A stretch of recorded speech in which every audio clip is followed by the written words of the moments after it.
Handa ka na ba? Kasi ang bigat ng mga materyales na binigay mo sa amin ngayon pero sobrang interesante. Medyo malalim nga to. Oo, galing tayo sa isang napakalalim at aminin na natin medyo nakakabaluktot utak na tanong sa teologiya. Base sa mga binasa namin, ang misyon natin ngayon ay himayin itong tanong na to. Ang sakripisyo ba sa krus na ginawa ng tinatawang sa source mo na ikalawang persona ng Diyos ay para lang ba sa lahi ni Adan? Para sa sangkatauhan lang, ganon? Oo, para sa atin lang. O theoretical na posible bang baylapat din yung pagpapatawad na yon sa mga anghel na nagkasala? Yung grupo ni Satanas? Isang napakagandang tanong. Kasi pinipilit tayong tingnan yung mga konsepto tulad ng pagtubos, katarungan, at yung mismong layunin ng paglikha sa ibang anggulo. Tama.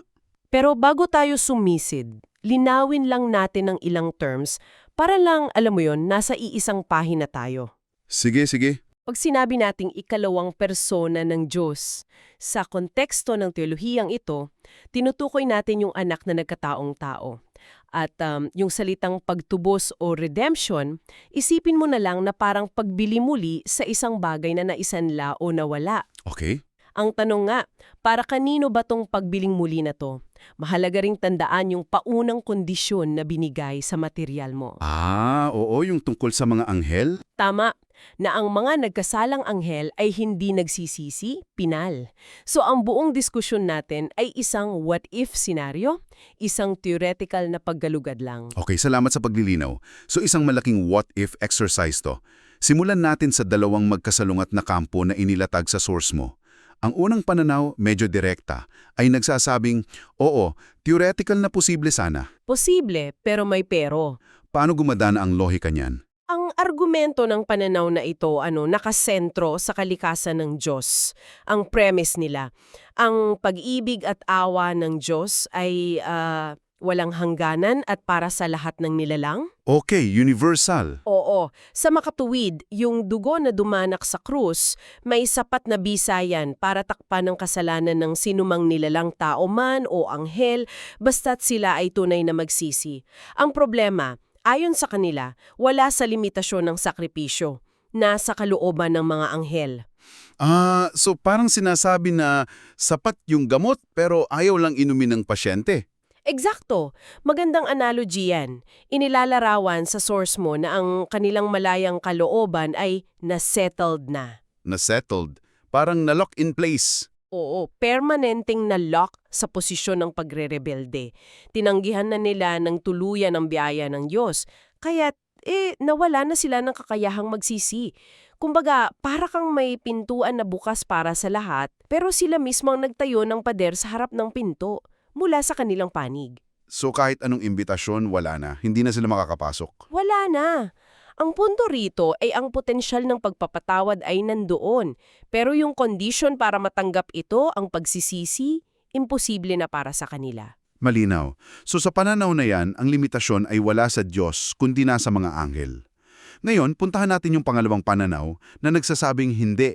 Hindi talaga ito maaring mailapat sa kanila. Dito nagiging mas komplikado. Oo. Teka, parang may puzzle dito. Sa isang banda, sinasabi ng unang source na pangkalahatan at sapat sa lahat yung pag-ibig.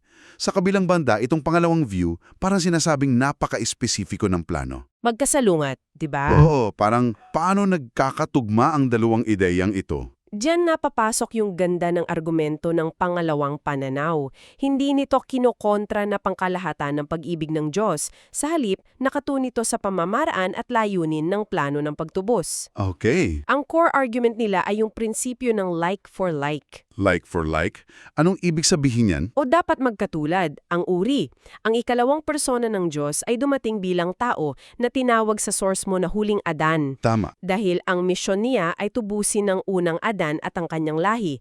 Ang tagapagligtas ay dapat kabilang sa uri ng kanyang inliligtas. Bakit ganun kahigpit yung requirement na yun ayon sa source? Kasi ang pagtubos ay hindi lang pagbura ng kasalanan. Ito ay pagtupad sa isang legal at moral na obligasyon.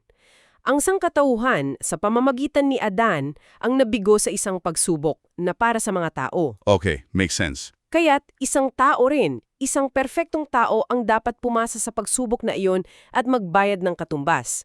Nahalaga, kung ang misyon ay tubusin ng mga anghel, ang lohika ay nagsasabi na siya sana ay dumating bilang isang anghel. Okay, so ang krus para sa kanila ay hindi isang second chance. Hindi.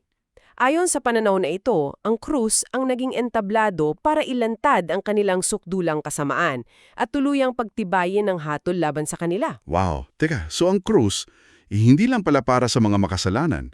Ito rin pala ay isang parang preventive measure para sa mga hindi nagkasala. Ganun na nga.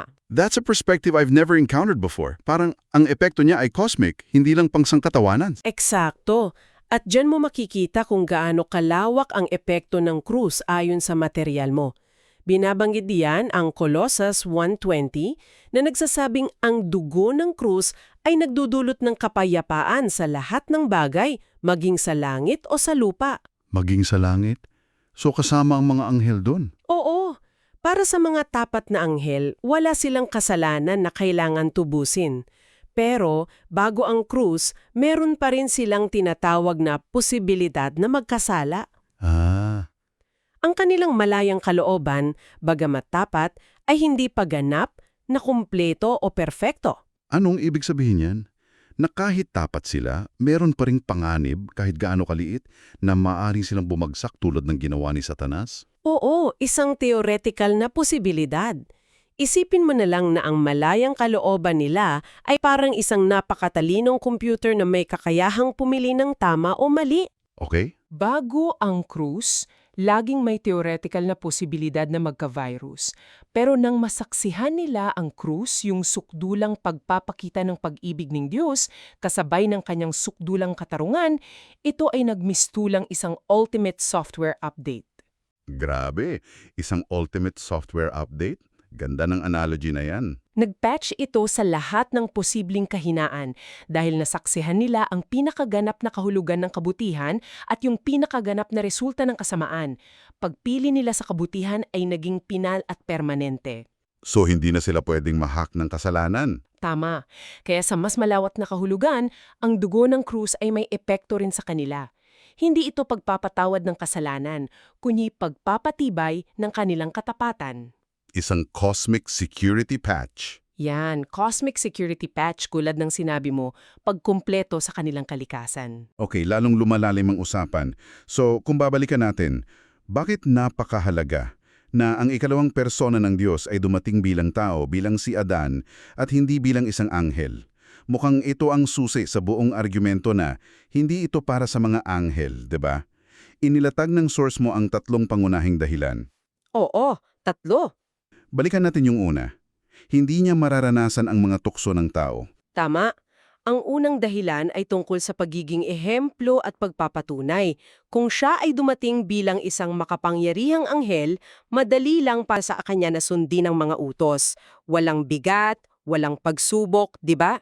Oo naman. Paano mapapatunayan sa buong sanglilikahan na posibleng mamuhay ng matuwid sa ilalim ng kondisyon ng tao kung ang nagpapakita nito ay hindi naman sumasaalim sa parehong mga pagsubok, gutom, pagod, pighati at tukso? Sadali, baka isipin ng nakinig, hindi ba't mas kahanga-hanga kung isang makapangyarihang anghel ang sumunod sa utos? Bakit mas mahalaga na ang isang tao na by nature ay mas mahina ang gumawa nito? Ano ang pinapatunayan nun? Pinapatunayan nito na ang standard ng Diyos ay makatarungan at posible para sa sangkatauhan. Ipinapakita nito na ang problema ay hindi sa disenyo ng tao o sa hirap ng utos, Kundi sa pagpili. kundi sa pagpili. Nang ang isang tao, ang huling Adan, ay nabuhay ng walang kasalanan sa kabila ng lahat ng pagsubok, binasag na to ang lahat ng alibay.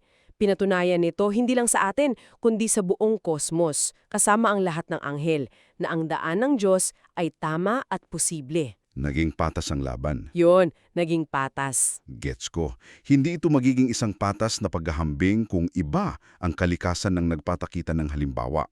Okay, ano yung pangalawang dahilan? Hindi siya maaring mamatay sa krus. Ito ay napaka-praktikal at theological. Ang mga anghel ay mga espiritu. Walang katawan. Oo, wala silang pisikal na katawan na maaring ipako, masugatan at mamatay sa paraang pisikal. At ayon sa teolohiya na inilahad sa source mo, ang kamatayan at ang pagdanak ng dugo ang siyang mekanismo ng pagbabayad sala. Okay. Kung walang kamatayan, walang sakripisyo. Kung walang sakripisyo, walang pagtubos.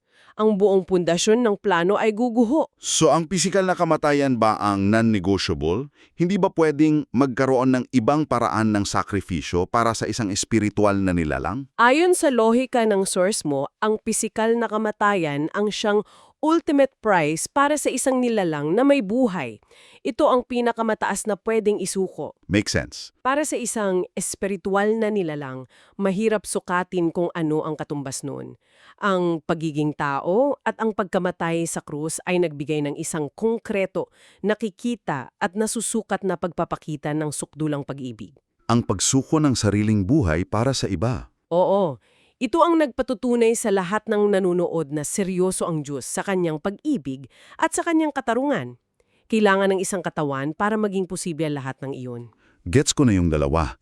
Hindi siya pwedeng maging ahente ng pagbabago kung hindi niya nararanasan yung problema.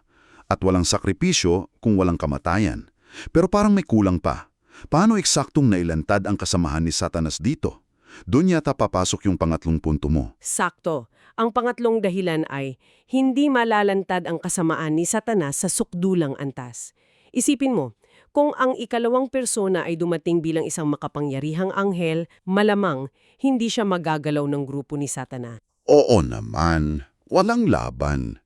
Paano mo maipapakita ang tunay na kulay ng isang rebelde kung hindi mo siya bibigyan ng pagkakataong isagawa ang kanyang pinakamasamang bala? So, para talagang maipakita kung gaano kasama ang kasamaan, kailangan nitong gawin yung pinakamasamang bagay na posible. Ano yun? Ang patayin ng sarili nitong manlilikha sa kanyang pinakamahina at abang anyo.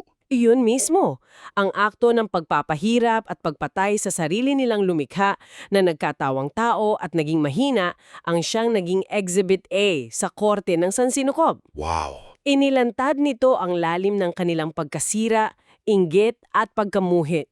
Wala nang pwedeng itanong pa, wala nang duda.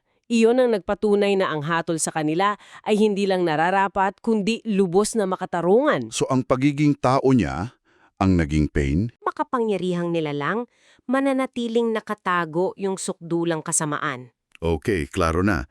Ang pagiging tao niya hindi lang basta isang detalya. Ito pala ang buong makina ng plano. Hindi ito isang simpleng pagpili. Hindi. Ito lang ang taming paraan para maisakatuparan yung tatlong layunin ng sabay-sabay. Patunayan ang katwiran, isagawa ang sakripisyo, at ilantad ang kasamaan. Eksakto. At dito, ayon sa source mo, natin matatagpuan yung pinakamalaking twist sa buong kwento. Sige, ano yun? Akala natin ang pagtubos sa isang plan B dahil nagkasala si Adan. Parang damage control. Oo, pero ipinapakita dito na ang pagtubos kay Adan ang siyang mekanismo para sa plan A all along, ang pagkumpleto ng buong paglikha. Mind-blowing. Teka, paki-unpack yan. Hindi ito pag-aayos ng sira, kundi paglalagay ng huling piyesa sa puzzle ng creation. Ganoon na nga, ang pagtubos kay Adan ayon sa pananaw na ito, ang siyang pangunahing kaganapan na nag-aayos at nagpapatibay sa buong kaayusan ng nilikha. Sa pamamagitan ng prosesong ito, ng pagpapakita ng sukdulang pag-ibig, katarungan at pagsunod, hindi lang ang tao ang natubos. Okay. Kasabay nito, yung malayang kalooban ng mga tapat na anghel ay naperpekto. Yung kasamaan ng mga nagkasala ay nailantad ng walang duda, yung karakter ng Diyos na ipakita sa pinakamataas na antas. Ang buong nilikha ay nag-level up, kumbaga. Nag-level up, oo. Ganda ng term. So ang tanong pala kung matutubos ba ang mga anghel ay medyo mali ang focus. Parang nagtatanong tayo kung pwede bang gamitin yung susi ng kotse para buksan yung pinto ng bahay. Pwede, pero Pero hindi iyon ang disenyo at layunin ng susi. Ang totoong focus ay bakit kotse ang kailangan para makarating sa destinasyon. perfectong analogy. Ang kasalukuyang istruktura ng ating mundo at panahon, ayon sa pananaw na ito, ay partikular na idinisenyo sa paraan na ang pagtubos kay Adan ang siyang magkukumpleto sa lahat. Okay? Kaya ang tanong tungkol sa mga anghel ay nagiging pangalawa na lamang. Ang focus ay ang pagtubos sa sangkatauhan dahil iyon ang itinakdang landas. ang main plot para sa katuparan ng buong paglikha. Ang pagtubos kay Adan ang nagiging susi na nagbubukas sa lahat ng kandado para sa tao, sa mga anghel, at sa pagpapakita ng Diyos sa kanyang sarili. Grabe. Kung bubuiin natin ang lahat, nagsimula tayo sa isang tila technical na tanong Oo, tungkol sa kung sino ang sakop ng dugo ng krus. Pero dinala tayo nito sa isang napakalaking ideya, ang buong layunin ng paglikha. Nakita natin ang dalawang pananaw. Ang una, posible sana kung sila'y nagsisi dahil ang pag-ibig ng Diyos ay pangkalahatan. tama. Ang pangalawa at mas naging sentro ng usapan, hindi talaga posible dahil ang plano ni Adan ay partikular. Para kay Adan, ang tagapagligtas ay dapat mula sa parehong uri ng tinutubos. At ang dalawang pananaw na iyan ay nagtatagpo sa isang mas malaking punto. Okay. Kahit pasabihin nating theoretical na posible sa ilalim ng unang pananaw, ang itinakdang istruktura at plano ng Diyos para makumpleto ang kanyang paglikha ay nakasentro kay Adan. Kaya sa praktikal na aspeto, ang taming daan na inilatag ay sa pamamagitan lamang ng pagiging huling Adan, Hindi dahil sa kakakulangan ng kapangyarihan, kundi dahil sa karunungan ng disenyo. at ang pinakasentro ng lahat, ayon sa iyong source, ay ang pagtubos kay Adan, ang itinakdang paraan upang makumpleto ang plano ng Diyos.